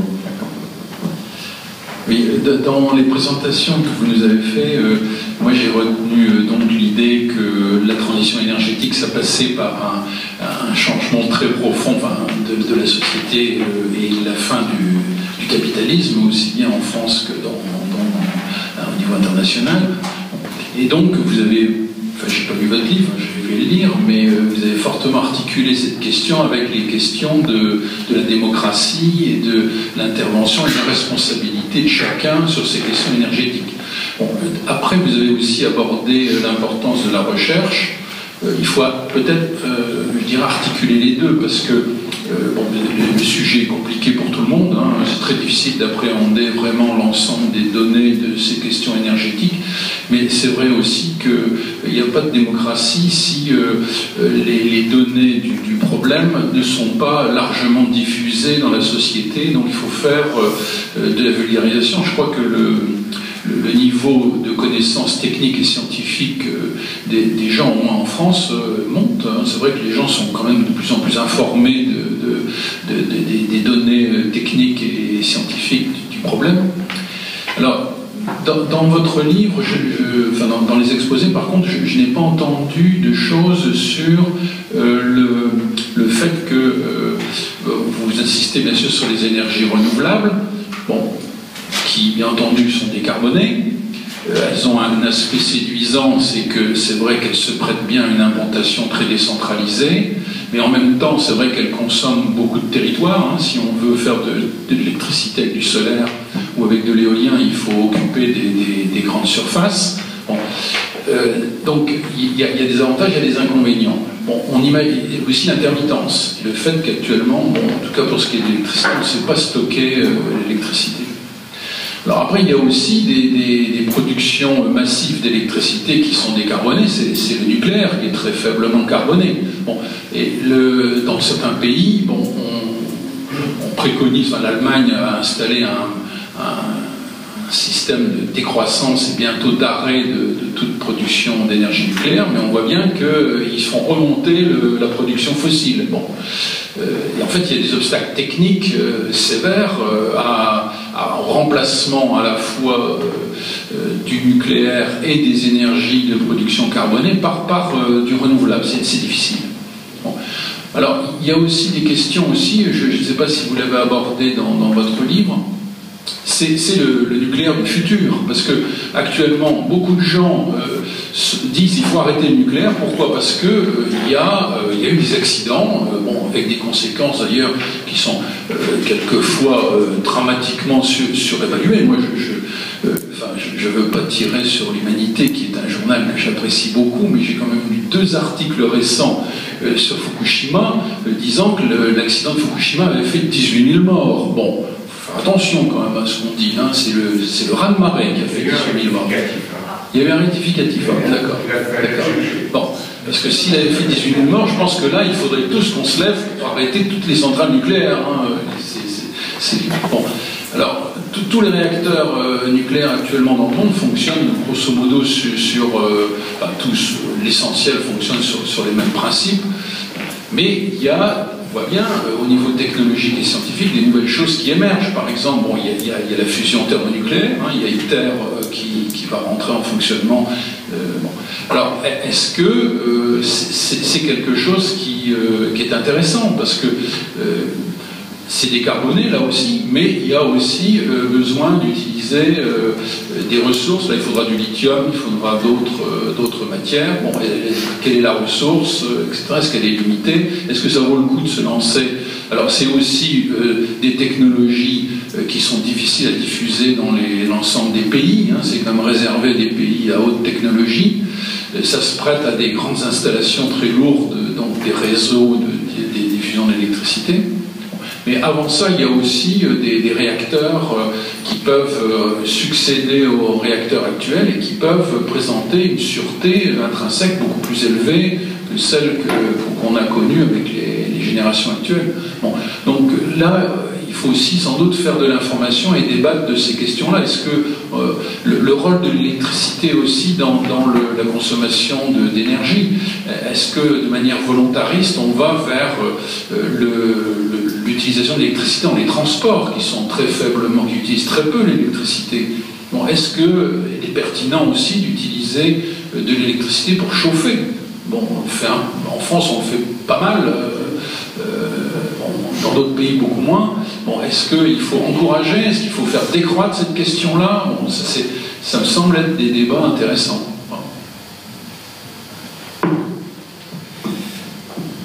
Avant de redistribuer la parole, Hervé, si tu peux intervenir maintenant ou après. Ah oui, d'accord, à la fin, tu vas avoir le mot de la fin, pardon. Marc ou Anne? J'ai pas un truc à dire, mais j'ai pris des notes sur les questions, je vais essayer de répondre de façon aussi synthétique que faire se peut en prenant quelques points, mais je ne pourrais tout répondre à tous, il y en a trop, il y a tous les points. Donc par exemple, je te laisse répondre pour la science, puisque tu étais plus, je pense que ça tient vraiment à cœur. J'ai commencé par parler de la question des énergies renouvelables. Je voudrais lever une ambiguïté tout de suite, dans le livre on ne défend pas les énergies renouvelables, du tout. Enfin, je veux dire, c'est même pas central dans le livre en fait, parce qu'en fait on propose pas de solution. On n'a pas la solution, on ne la connaît pas, je ne sais pas la trouver. Bon, mais on peut quand même parler des énergies renouvelables. Alors, est-ce que l'énergie, qu'est-ce qu'on entend par énergie renouvelable? Alors, tout le monde sait, l'éolien, le solaire, machin. Mais tout ce que veut dire renouvelable, c'est que la source d'énergie est renouvelable. Mais le système énergétique qui permet de transformer cette source d'énergie en un machin qui va être accessible pour tout le monde et qui va permettre de faire les travaux, lui, n'est pas du tout renouvelable. Prenons l'exemple, par exemple, des éoliennes ou des panneaux solaires. Là-dedans, il y a plein de minéraux rares qui se trouvent sous des formes tellement combinées qu'elles ne sont pas renouvelables. Donc, dans le processus simplement de mise à disposition, alors pareil pour les aimants des éoliennes, hein, donc dans le processus même de construction du système énergétique, il y a des dimensions qui ne sont pas renouvelables. Si on nous dit on va faire des produits agricoles et on va faire des biocarburants. Alors, les biocarburants, déjà, c'est des agrocarburants, puisque c'est de l'agronomie industrielle. C'est pas plus renouvelable, parce que dedans, on va épuiser dans les ressources eau, les ressources sol, on va appauvrir la biodiversité. Donc, le renouvelable, c'est la source qui est renouvelable et pas du tout le système derrière. Donc, déjà, il faudrait remettre les choses où elles sont. Donc, oui, ça peut être intéressant. Pour moi, oui, c'est intéressant, mais ça pose d'autres problèmes. Par exemple, ça produit essentiellement de l'électricité actuellement. Il y a quelques nouvelles stratégies qui vont permettre de produire ce qu'ils appellent des biogaz, entre guillemets, c'est-à-dire essentiellement du méthane, ce qui pose quand même d'autres problèmes puisque c'est un gaz à effet de serre très important. Et là, je vais un peu casser la baraque, j'adore casser la baraque, mes collègues savent. Hein. Mais c'est une catastrophe parce qu'on nous dit par exemple comme ça, chaque petite ferme va pouvoir transformer les rots de vaches, oui c'est des rots de vaches, hein, pas les pets de vaches, en biogaz. Et le problème c'est que pour que ça marche bien, il ne faut pas qu'il y ait de fuite dans le système de transformation. Or, quand c'est du bricolage local, bon, on peut être aussi précautionneux qu'on peut, il y a plein de fuites, et en fait ça libère plein de métal dans l'atmosphère. Bon, c'est une catastrophe. Oui, c'est renouvelable en principe, mais en pratique, bof, ça c'est pas la meilleure solution. Donc à la rigueur, je préfère la ferme des 1000 vaches.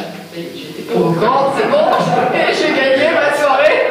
Mais je vais continuer, j'en ai une bonne sur le charbon, hein. Ça va vous plaire, je le sens. Bon, non mais plus sérieusement, c'est vrai que quand on nous parle d'énergie renouvelable, ça n'est pas renouvelable. Ça n'est que la source énergétique. Donc c'est quelque chose, c'est un moyen d'aller dans un sens qui nous paraît raisonnable, ça n'est certainement pas le seul, et surtout, c'est pas applicable pour tout. Deuxième point, il y avait la question du nucléaire. Je crois que je suis d'accord avec moi, on ne pense pas que pour l'instant, dans les conditions actuelles, on pourra faire sans le nucléaire. Moi j'en suis intimement convaincue, je veux bien défendre, je veux bien me battre avec vous si vous voulez, j'ai quelques arguments quand même, hein, juste quantitatifs, etc. Mais par contre, effectivement, ça pose un problème, c'est que dire que actuellement je vois mal comment on va pouvoir faire sans nucléaire, mais je vois mal aussi comment on va pouvoir le développer dans certains pays, parce que ça demande effectivement un niveau technique et de compétences qui est très élevé, qui n'est pas actuellement présent partout, donc de toute façon il faudra bien le mettre en place. Ça demande aussi un niveau de sécurité, d'organisation étatique locale, enfin de stabilité du pays à très long terme. Quand je dis très long terme, c'est quelques centaines d'années. Dans certains terrains, pour l'instant, c'est même pas la peine d'envisager ça. Hein. Ça pose aussi un problème de gouvernance, c'est-à-dire qu'actuellement en France, ce qu'on voit au départ, c'était un système centralisé où il y avait un interlocuteur qui était responsable de tout. À la rigueur, on pouvait espérer qu'il était à peu près au courant de tout. L'histoire montre que c'est pas vrai. Maintenant, c'est pire. On a mis ça en sous-traitance avec du privé, etc. Donc, plus personne n'est responsable de quoi que ce soit. Ça a été une des causes principales des principaux accidents nucléaires récents. Donc, ça ne va pas du tout. Le nucléaire, sur le principe, j'ai pas de mal. Enfin, sur le principe technique, oui, d'accord, mais sur le principe social et institutionnel, j'ai plus de mal. Bon, tout ça, ça doit rentrer en fait dans une réflexion qui est une réflexion sur qu'est-ce que c'est que le développement durable.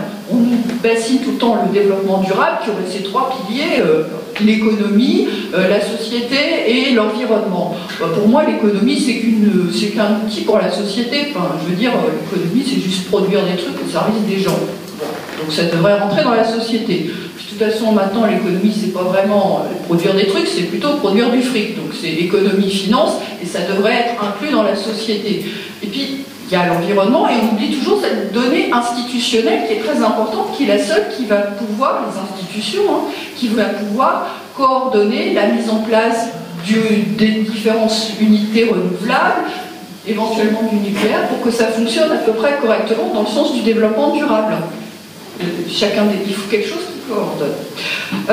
On a parlé, alors faire un petit coq à l'âne. Donc on a parlé de la question de l'énergie, donc je pense qu'il y a l'illusion du renouvelable. Ça n'est pas renouvelable. Il y avait le deuxième point qui avait été soulevé, c'est la question des métaux et en fait de façon plus large des matériaux rares. Effectivement, les nouvelles technologies font appel à des matériaux qui sont en tension, soit parce qu'il n'y en a pas beaucoup, soit parce qu'on en a des besoins importants. Mais au bout du compte, il n'y en a pas assez, quoi. Et les réserves que l'on sait exploiter actuellement, c'est-à-dire qu'on est capable d'exploiter, elles sont limitées dans le temps. Et puis certaines sont inaccessibles. Les Chinois, ils sont pas bêtes, ils ont des super réserves de métaux rares chez eux, et il est hors de question de les commercialiser. Ils les gardent pour eux, ils sont pas fous. Mais ils ont raison, je peux que leur donner raison dans le contexte actuel. C'est triste à dire, mais et il faut aussi que ces métaux aient un prix acceptable. Et alors là, il y en a qui nous ont trouvé l'autre solution, c'est pas un problème, on va faire du recyclage. En fait, on ne va pas gaspiller, puisqu'à chaque fois que quelque chose sera périmé, hop, on le remet dans la boucle. Seulement, on a oublié qu'il y a quelques problèmes, il y a des pertes systématiquement. Il y a des pertes de qualité, c'est-à-dire qu'on peut recycler quelque chose, mais il n'a pas la même qualité, il est moins pur, donc de toute façon, on n'aura pas le même produit. Même le verre, on dit recycler le verre, et bien pour faire des verres blancs pour vos belles bouteilles de badois ou je ne sais pas quoi, et ben on ne pourra pas utiliser du verre recyclé. Pareil pour le papier, on va pas avoir le papier de même qualité. Et donc, oui, il y a ce problème de avec quoi on va faire tout ce nouveau système. Et donc on nous a proposé la solution du recyclage, c'est pas tout, c'est comme pour le durable, quoi, c'est pas très renouvelable.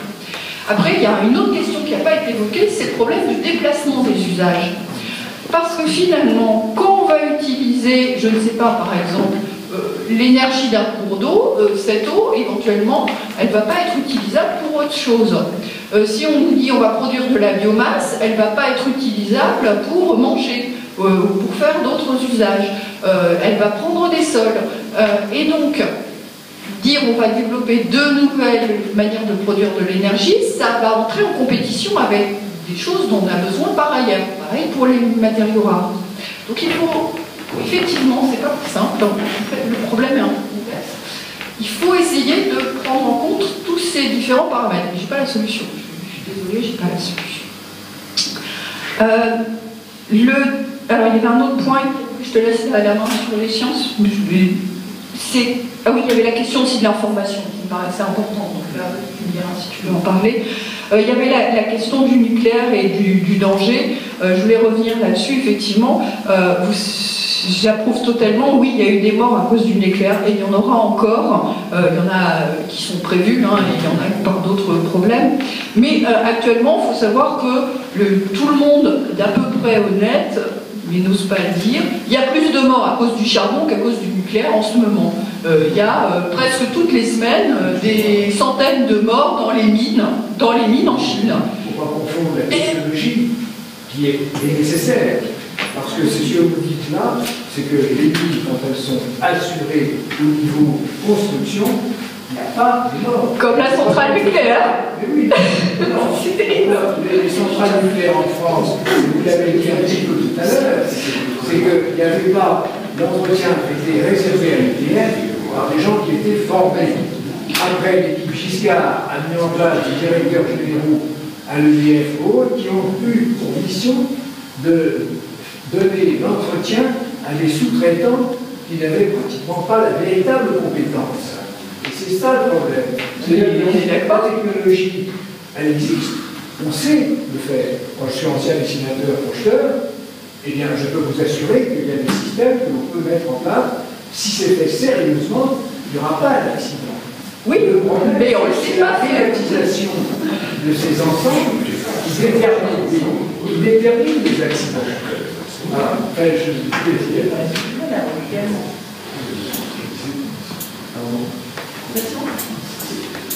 je voudrais revenir aussi sur l'information des personnes, ce qui me paraît effectivement crucial.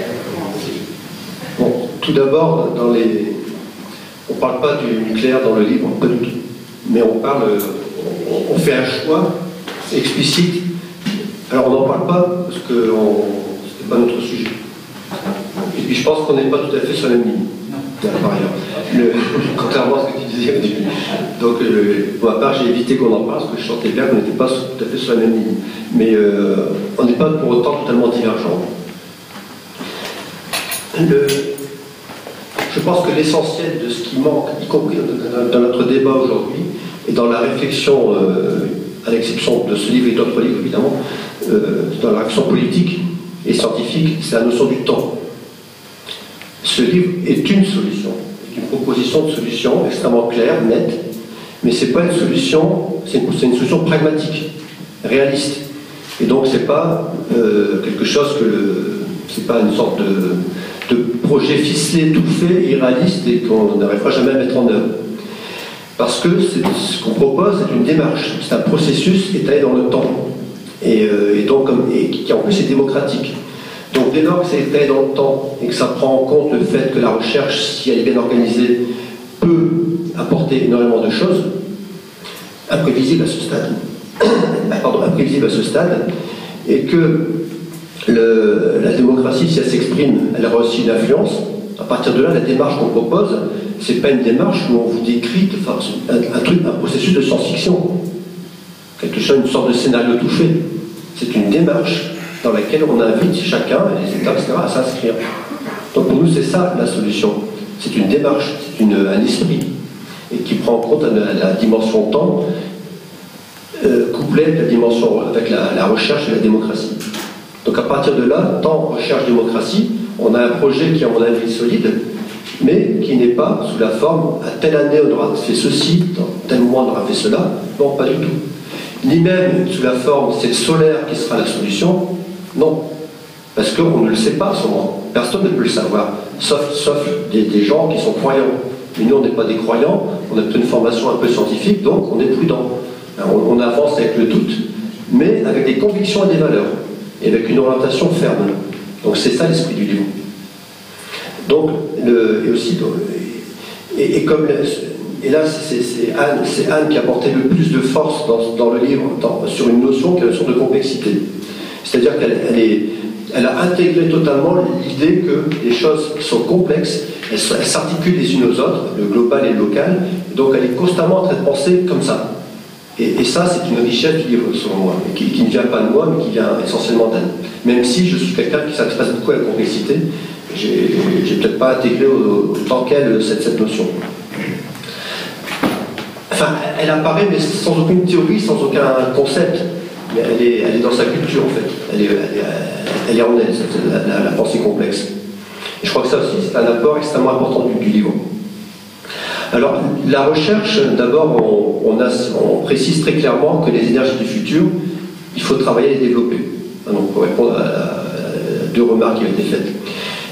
Il y a un tas de questions ou de remarques qui ont été faites dont les réponses sont dans le livre. Donc, je ne vais pas répondre à toutes les remarques et questions. Dès lors que les réponses sont dans le livre, il suffit de lire le livre et les réponses viennent. Vous verrez que c'est dedans.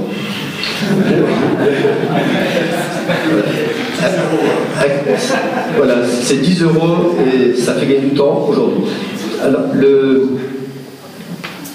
justement, le creux du livre dont parle Hervé est justement lié au fait que c'est une question complexe qui s'inscrit dans le temps et dans lequel devraient intervenir la recherche et la démocratie. À partir de là, le creux il est inévitable. On n'a pas un projet tout ficelé parce que donc les questions que tu poses, les réponses sont dans le livre, mais sous forme de processus et de démarche, et non pas sous forme A égale B ou des choses très précises. Alors, par exemple, l'intermittence. Certains disent que les énergies renouvelables, ça occasionne inévitablement de l'intermittence. C'est faux. C'est vrai aujourd'hui, en 2016, mais en théorie, on imagine très bien des processus, des façons de faire qui feraient qu'il n'y aurait aucun problème d'intermittence de la production d'électricité et de la mise à disposition d'électricité. Le tout, c'est qu'il faut mettre en œuvre des recherches adéquates pour pouvoir arriver à mettre en œuvre cette vision théorique. Donc le chemin est devant nous, il faut faire le choix de parcourir ce chemin. Et ce choix est politique. C'est-à-dire qu'il faut que les États décident de mettre en œuvre des coopérations internationales effectives, des vraies coopérations, et non pas des en concurrence des chercheurs les uns contre les autres, des coopérations internationales effectives ou européennes, si on n'arrive pas à l'échelle internationale, pour accélérer. Et on a la capacité, nous les humains, d'accélérer très rapidement des recherches dès lors qu'on en a la volonté. Il y a un exemple qui est très malheureux, c'est le projet Manhattan. En en 1942, les Américains, avec les Anglais et les Canadiens, décident de mettre en œuvre le projet de Manhattan. La bombe atomique, 3 ans après, elle était opérationnelle. En 3 ans, ils ont franchi des seuils scientifiques, technologiques et techniques immenses. Ils étaient motivés, ils se sont mis ensemble. Et il y a un très grand nombre de chercheurs, très forts dans leur domaine, qui ont été regroupés pour faire cela. Et bien, si on peut le faire pour le pire, pourquoi ne pourrait-on pas le faire pour le meilleur? C'est un choix politique. Au lieu de faire cela, ils décident de soumettre la recherche, notamment la recherche y compris la recherche sur les énergies renouvelables, de les soumettre à la concurrence internationale, avec très peu d'efforts de mise en cohérence, très peu d'efforts de mise en coopération, et en plus très peu de moyens financiers pour cette recherche. Aujourd'hui, au niveau mondial, quand l'humanité dépense 10 000 euros, elle dépense à peu près 1,5 € seulement pour la recherche portant sur les énergies renouvelables. Voilà. C'est dérisoire. Et en plus, cette recherche n'est pas organisée. C'est un vrai foutoir. Donc il suffirait d'organiser cette recherche, de nous donner des moyens financiers, et vous pouvez être sûr que dans 20 ans, la question des énergies fossiles sera une question derrière nous. Cette volonté politique n'est pas là, et donc nous, notre travail, c'est d'appeler à la mise en œuvre de cette volonté politique, de ce projet politique.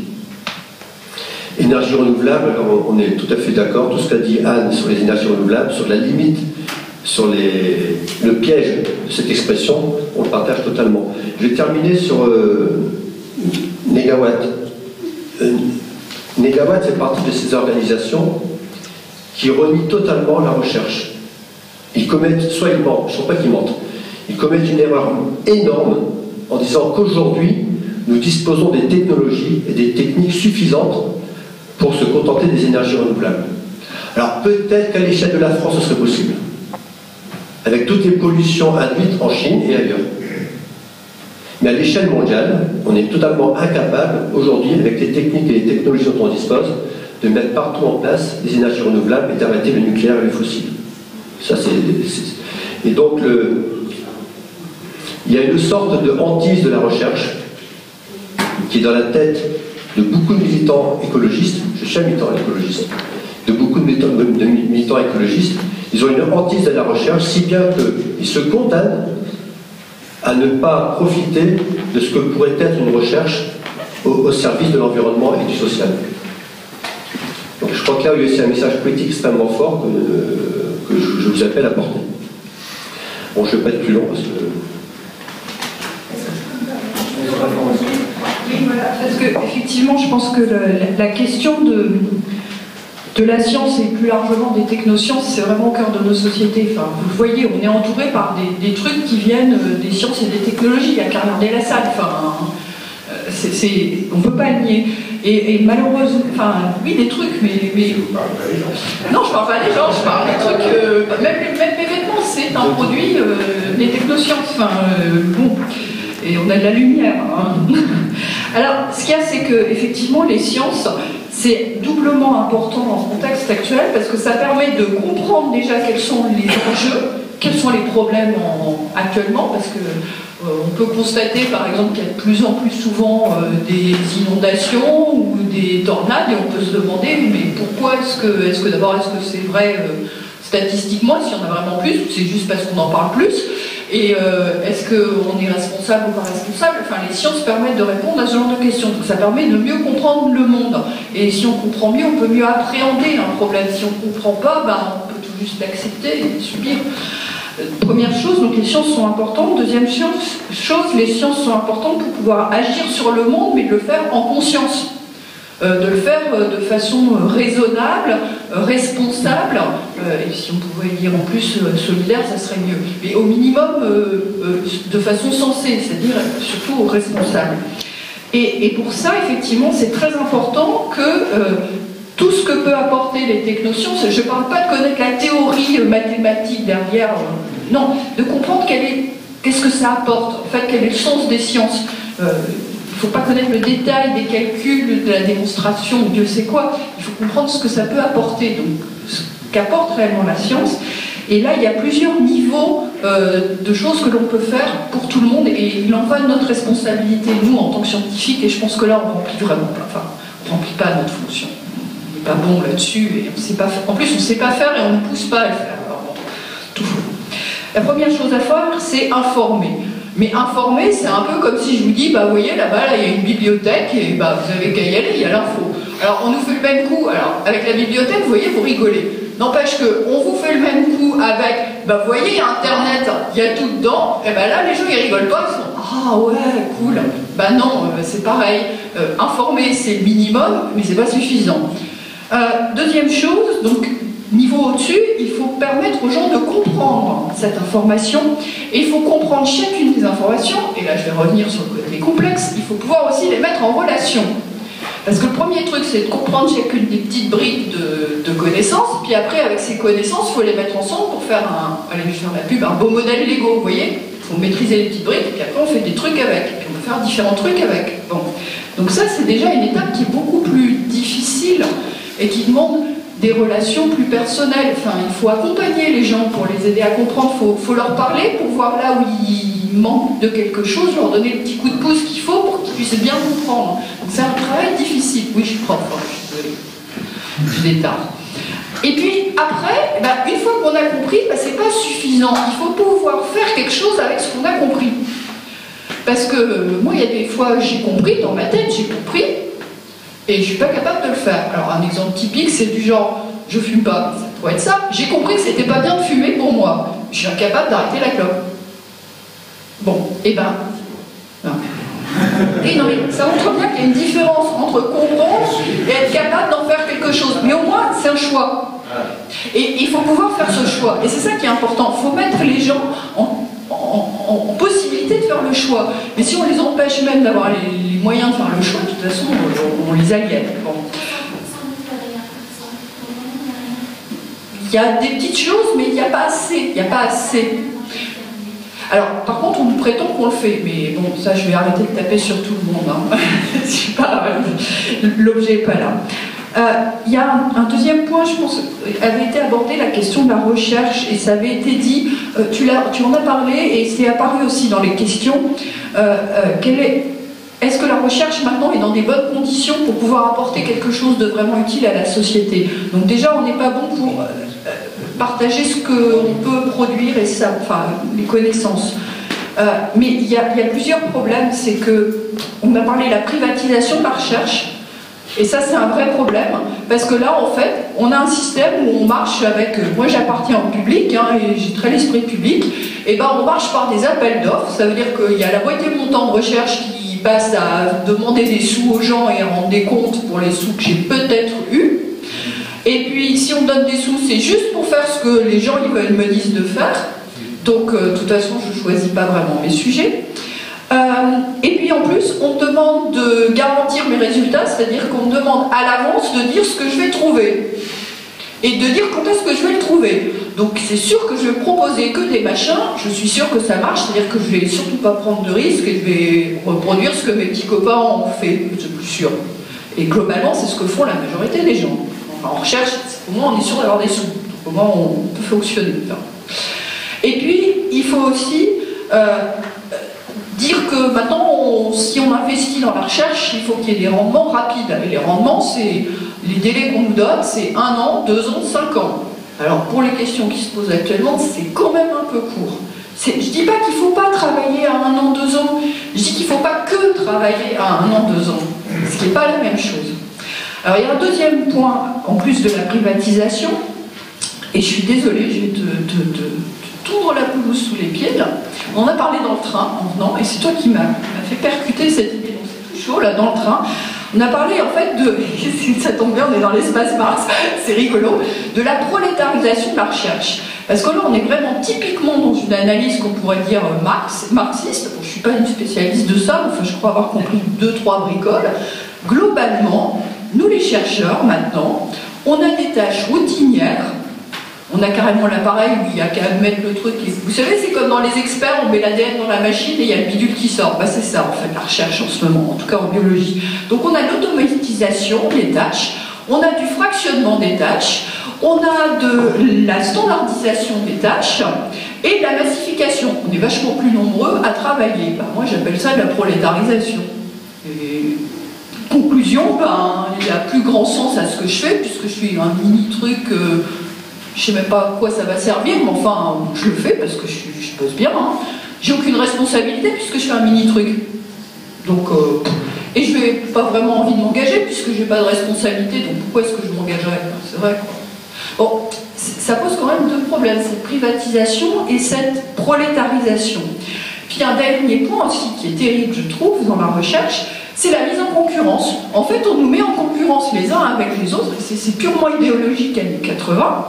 C'est qu'il paraît que les marchés où la concurrence est libre, absolue et sans contrainte, et bien comme ça, les gens ils vont cracher ce qu'ils ont de meilleur dans les tripes. Et bien la pratique, c'est que quand on est en concurrence, on n'est pas solidaire, on ne travaille pas ensemble, et s'il y a bien une activité où on a intérêt à discuter, à bosser ensemble, c'est bien les sciences, mais il n'y a pas que ça. Donc, ben, il va peut-être falloir aussi changer la recherche. Merci beaucoup. Hervé, je te donne le mot de la fin, et ensuite je vous convie à aller un peu à côté. Là, il y a de quoi boire un petit verre, grignoter quelques bricoles, mais ça va être frugal, mais ça tombe bien, c'est de circonstances peut-être. Non, moi ça va être très, très rapide. Bon, je pense qu'il y a besoin de donner des prolongements à ce débat. Mais je voudrais finir sur un point, pour pas être trop long et pas me répéter, et dire une chose que je n'ai pas encore dite, et qui me travaille. Et en fait, cette question, elle s'adresse aussi bien à l'éditeur, c'est-à-dire à Espace Smart, en l'occurrence, là, que aux auteurs de l'ouvrage, puisqu'on a eu l'occasion, avec Marc, de se retrouver quelques fois. Tu as dit dans ton introduction, et je le partage totalement, ce livre est politique. Je partage 100% que ce livre est politique. Mais je trouve que le politique, il est complètement absent de ce livre. Et ça me pose un problème. Alors, je sais bien que quand je dis ça, moi aussi je provoque, je sais bien que dans le mouvement Transforme, dans la coalition 21, c'est quelque chose qui est encore insurmontable. Mais il va bien falloir un jour qu'on arrive à bâtir des convergences. D'autant que, je vais prendre un exemple très précis, moi je me félicite et je me réjouis par exemple que la CGT ait trouvé sa place au sein de la coalition 21 alors qu'elle défend à peu près les mêmes idées que ce que je peux défendre en termes de mix énergétique et qui est sans doute assez minoritaire au sein de la coalition 21, parce que moi j'ai trouvé que c'était super intelligent de la part de tous les autres, parce que je pense que oui, si on veut accélérer les transformations, on a besoin de tout le monde. Alors, pourquoi les partis progressistes, on les laisse à la porte? Ça, j'avoue que pour moi, ça reste pour moi une problématique et une inconnue sur lequel je pense qu'il faudrait qu'on fasse un livre un jour. Voilà, c'est une invitation, parce que je pense qu'il faudrait qu'on mette ça en débat quand même. Il faut qu'on y arrive. Je vois pas pourquoi. Moi, j'ai donné je vous ai donné notre exemplaire, ce qu'on avait produit, nos propositions. Il y en a plein qui sont en convergence avec ce que disait le mouvement de la société civile. Et bien, pour avoir une place, bon, c'est un strapontin qu'on nous a donné. Mais moi, j'avoue que j'ai vachement de mal avec ça, quoi. Et je ne le comprends pas. Donc, c'était... bon, je ne sais pas si on va me répondre là, peut-être qu'on me répondra, on verra le coup, mais peut-être... Eh ben voilà, je voulais, moi, finir par cette petite note-là. Page 137, conclusion, c'est de ma main, c'est de ma plume. Voilà ce que j'écris. Cependant, la question de la traduction politique reste posée. Durant l'année 2015, les victoires électorales de Syriza au gouvernement en Grèce et de Podemos à la mairie des grandes villes d'Espagne, puis le bon score de Podemos aux élections législatives, nationales, et enfin l'élection de Jérémy Corbyn à la tête du Parti travailliste, etc. Et je termine par un puissant mouvement politique européen et international doit porter le projet d'une mobilisation générale et solidaire de l'humanité. Un mouvement dont la souplesse sur la garantie de la vie et de la population démocratique dans les territoires locaux et les États-nations. Enfin, etc. etc. Donc j'en parle, mais sans effectivement développer fortement. Oui, de toute façon, vous parlez de tout, non, mais je blague pas. Et là, on continue de reprendre la peau. Je pense que vous parlez de tout, dans le cas. Moi, je pose une question plutôt centrale, là. Hein. C'était pour faire le distinguo. Évidemment, vous l'évoquez. Ouais, mais pour moi, oui, mais c'est un livre politique. Ben, je pense que parmi comment je vois les choses, moi je pense qu'il faut peut-être qu'il y ait un syndicaliste, quelqu'un de la société civile et puis et pourquoi pas un politique sur ce sujet comme sur d'autres. Hein, pour moi, hein. Est-ce qu'on peut franchir cette étape-là, quoi? Enfin, moi je parle de parti progressiste. Hein. Et on n'est pas tous d'accord sur le contenu de la transition énergétique, donc moi j'ai aucun problème là-dessus. Je prends comme une invitation. D'accord, merci. On me fait des signes du côté de la régie qu'il faut intervenir. Mais cette invitation a bien été entendue, donc on va essayer d'y répondre. Merci à toutes et à tous d'être venus. Restez, si vous pouvez, encore un petit peu pour prolonger la discussion autour d'un verre, juste à côté des ascenseurs. Et voilà, merci aux auteurs surtout. Merci, Space Max, bien sûr.